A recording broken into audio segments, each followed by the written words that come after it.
Jangan lupa subscribe YouTube channel Metro TV News dan jangan lupa nyalakan notifikasinya.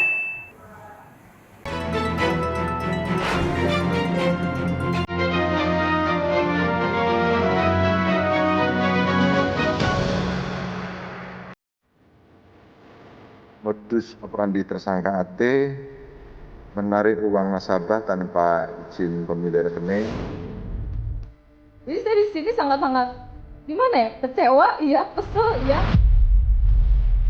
Saya ngelakuin ini karena ya serakah aja.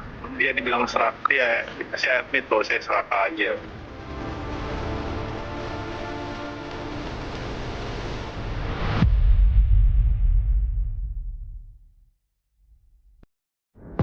Dulu kita menyimpan uang di dalam celengan.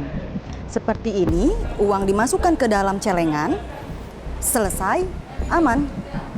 Tapi dengan seiringnya waktu, celengan ini tak lagi aman karena di rumah rawan dengan pencurian. Kemudian saya, Anda, kita tidak lagi menggunakan celengan untuk menabung, tetapi menggunakan dengan adanya namanya bank. Nah, kalau di bank itu kita berharap agar uang kita aman dan berbunga. Tetapi kalau uang kita di dalam rekening hilang, kemana kita harus menabung? Keamanan menyimpan uang di bank kembali menjadi sorotan. Kamis 5 November 2020, Winda Lunardi mendatangi Barreskrim Mabes Polri.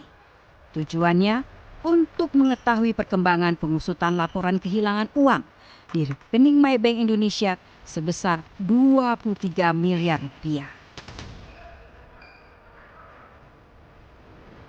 Menurut catatan polisi, kasus ini bermula saat Winda Lunardi yang populer dengan sebutan Winda App membuka rekening di Maybank Indonesia cabang Cipulir, Jakarta Selatan pada 27 Oktober 2014 lalu. Winda mendapat tawaran dan kepala Maybank Indonesia cabang Cipulir berinisial AT untuk menyimpan uang dalam bentuk rekening berjangka.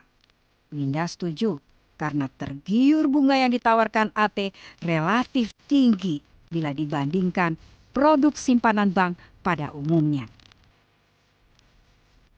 Rekening itu lalu diisi melalui transfer dari bapaknya Herman Lunardi sebesar 2 miliar rupiah. Menyusul ibunya Floleta Lizi Wiguna untuk membuka rekening di Maybank Indonesia. Rekening Floleta juga diisi melalui transfer dari Herman Lunardi sebesar 5 miliar rupiah. Ternyata AT tidak benar-benar membuat rekening berjangka sesuai kesepakatan. AT diduga memasukkan semua data Winda untuk membuat Winda percaya. Uangnya sudah disimpan dalam bentuk rekening berjangka di Maybank Indonesia. AT kemudian mengambil uang dari rekening Winda dan ditransfer ke sejumlah rekening komplotannya. Uang itu digunakan untuk modal bermain di bursa.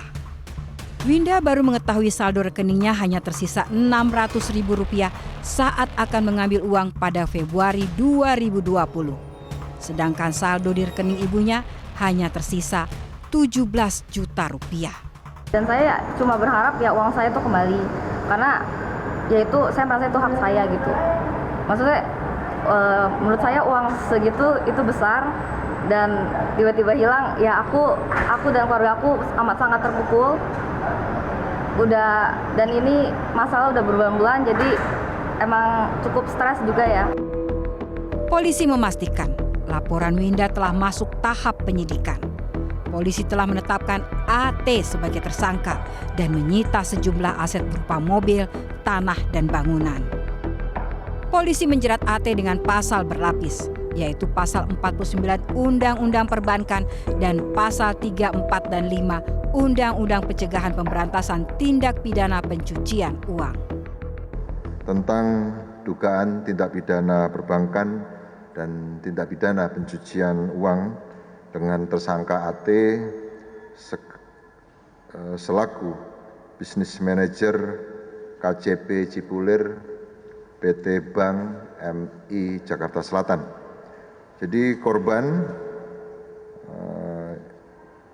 Yang pertama MS sebagai kuasa pelapornya, kemudian HL korban pemilik dana, kemudian WDL dan FLW selaku pemilik rekening dengan kerugian kurang lebih 22 miliar 879 juta rupiah. Untuk modus operandi tersangka AT menarik uang nasabah tanpa izin pemilik rekening, kemudian mentransfer kawan-kawan tersangka untuk diputar dengan harapan mendapatkan keuntungan. Langkah Winda membuka kasus ini ke publik memicu reaksi pihak Maybank Indonesia yang menyatakan siap mengembalikan seluruh dana di rekening Winda dan ibunya. Syaratnya menunggu hasil pengusutan polisi. Pertama, memang jelas Maybank mengakui ada praktek bank dalam bank oleh pimpinan cabang oknum ini yang sekarang sudah jadi tersangka. Maybank mengakui itu dengan mempergunakan uang nasabah. Cuma pertanyaannya adalah apakah antara pimpinan cabang dan nasabah tersebut bekerja sama atau tidak, itu yang lagi belum ada jawabannya yang pasti. Yang ada adalah keganjilan.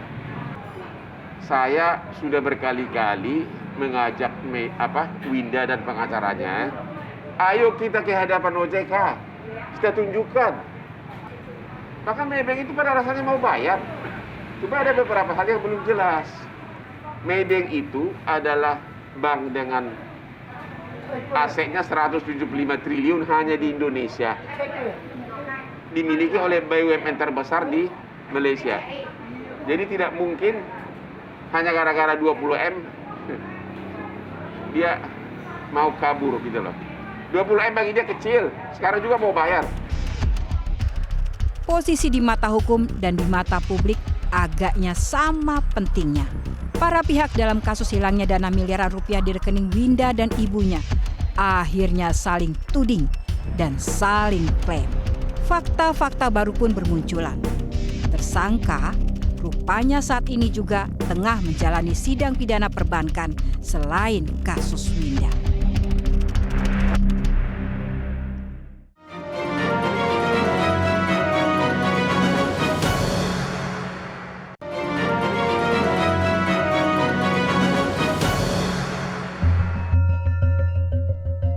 Laporan Winda Lunardi ke Mabes Polri berlanjut dengan penetapan sang kepala cabang Maybank Cipulir, Albert Tanujaya, sebagai tersangka.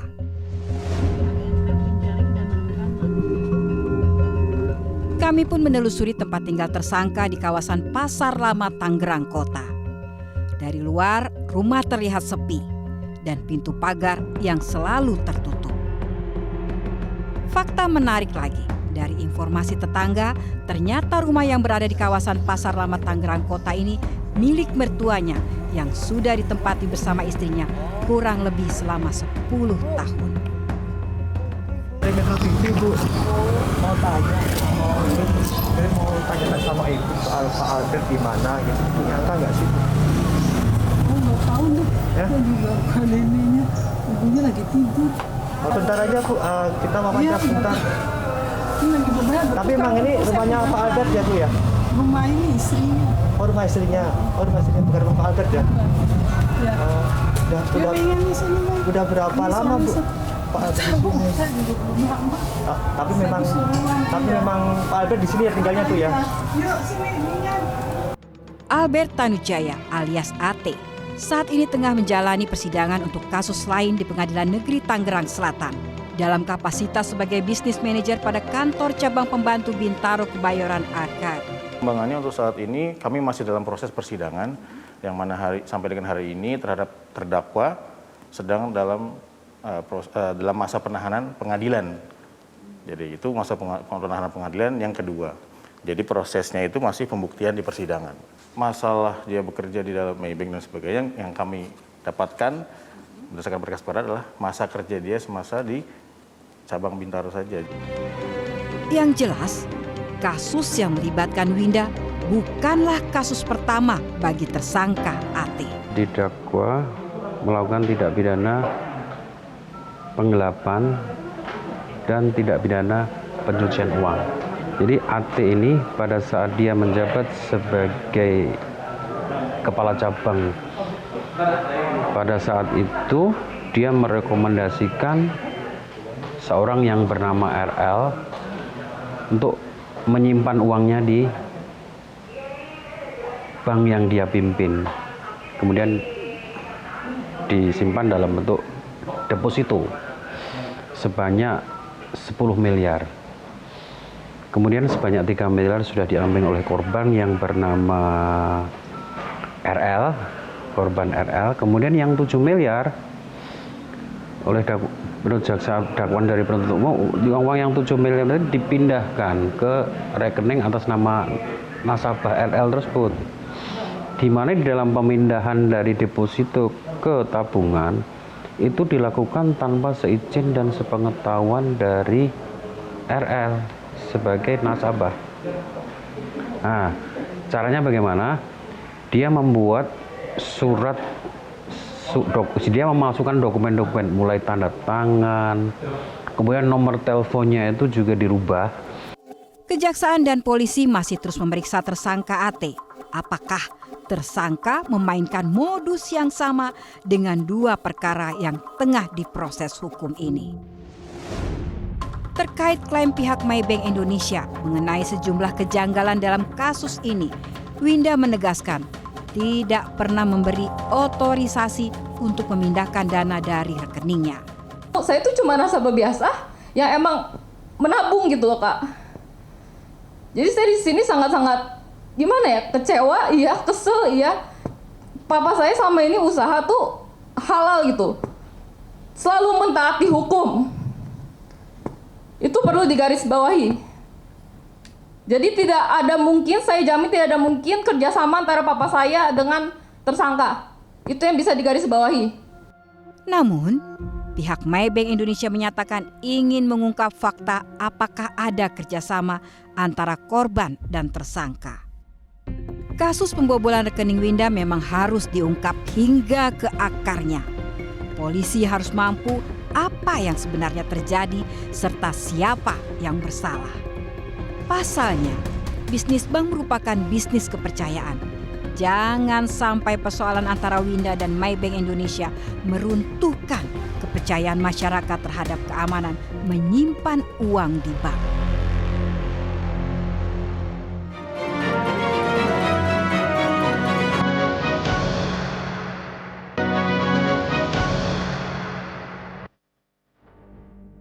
Kasus hilangnya dana nasabah 22 miliar dari tabungan Winda Dwi Padiana Lunardi di Maybank cabang Cipulir masih banyak menyimpan tanda tanya dan kejanggalan.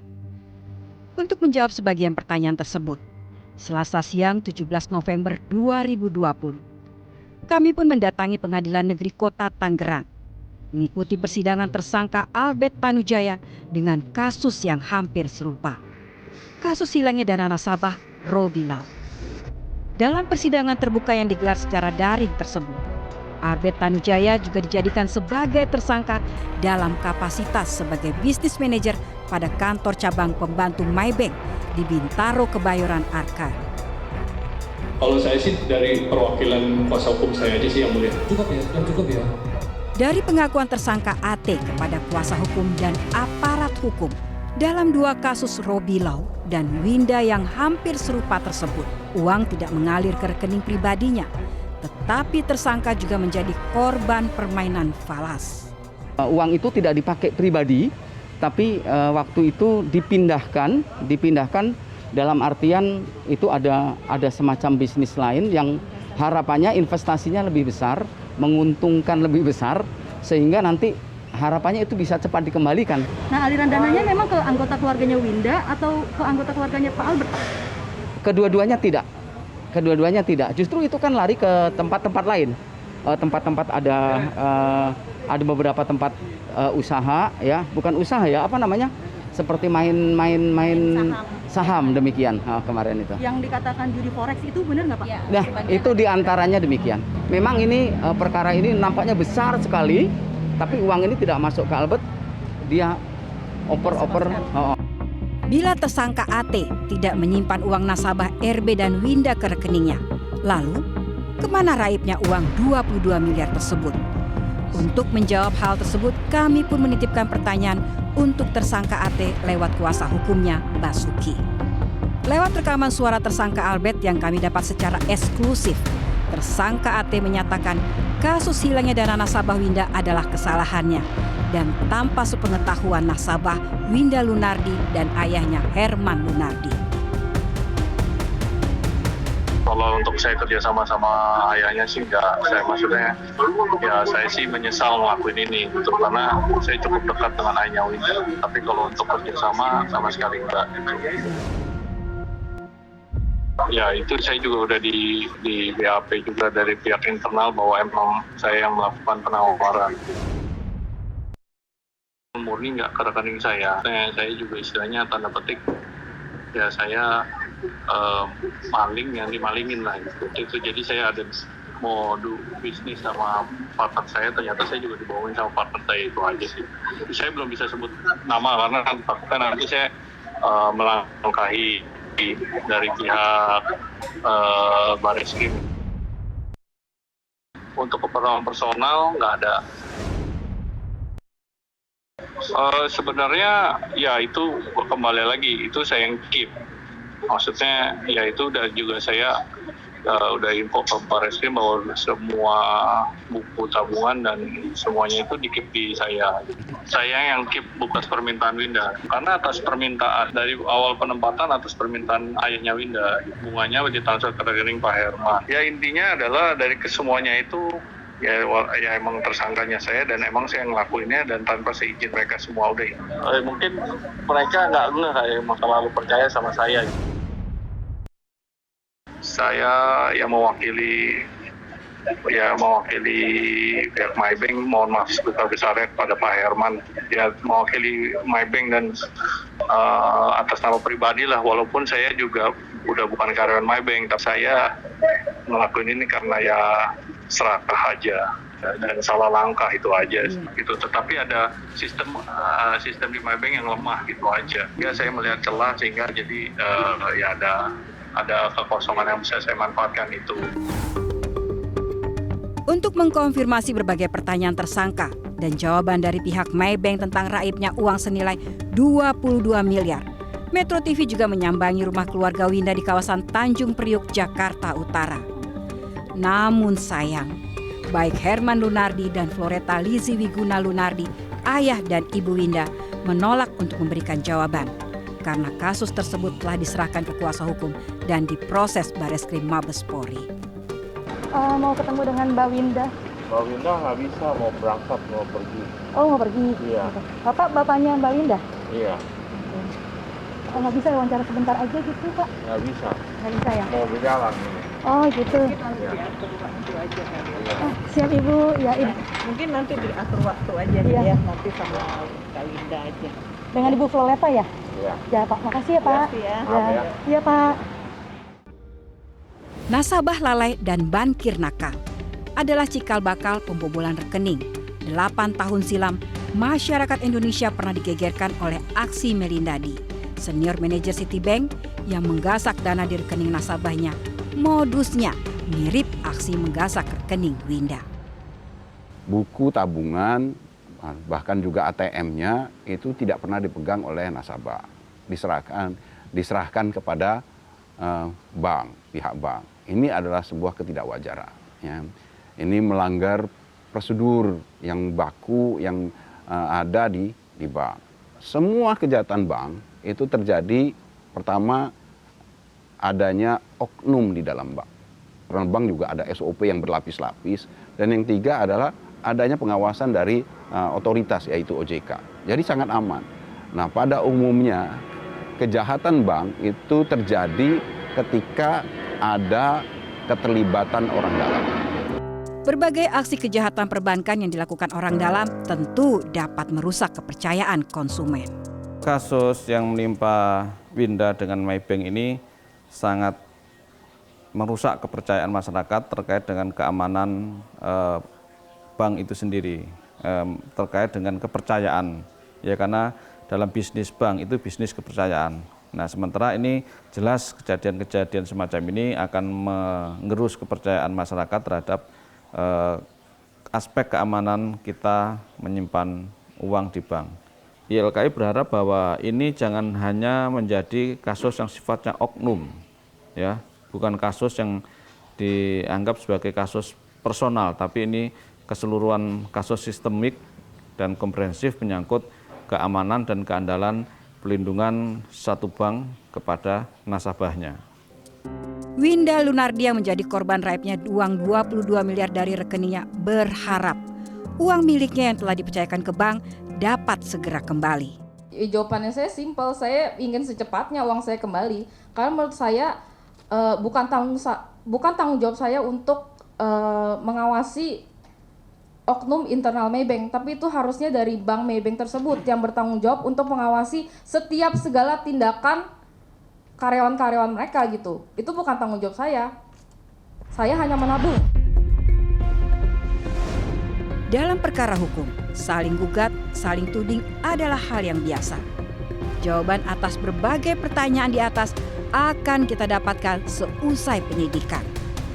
Pengusutan kasus ini tak hanya sekedar penting bagi pihak yang terlibat, namun juga masyarakat. Untuk menjawab pertanyaan, apakah menyimpan uang di bank benar-benar aman? Metro TV, knowledge to elevate.